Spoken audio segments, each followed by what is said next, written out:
ஜெர்மனியோட recent update அது என்னன்னு கேக்குறீங்க. நம்ம நாட்டுடைய ஃபாரின் மினிஸ்டர் ஜெய்சங்கர் அவர்களும் ஜெர்மனி நாட்டுடைய ஃபாரின் மினிஸ்டர் ரெண்டு பேரும் ரீசெண்டா ஒரு சந்திப்பு நடத்தினாங்க.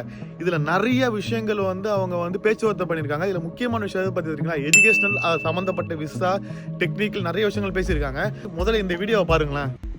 In education and mobility, I believe that the largest number of foreign students in Germany are now from India.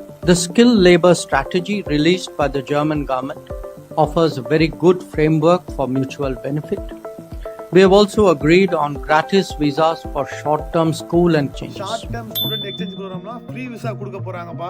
Indian government visa ப்ராசஸ்ல கொஞ்சம் டிலே ஆகுதுங்க. இது கொஞ்சம் சிம்பிளிஃபை பண்ணுங்க அதையும் கேட்டிருக்காங்க.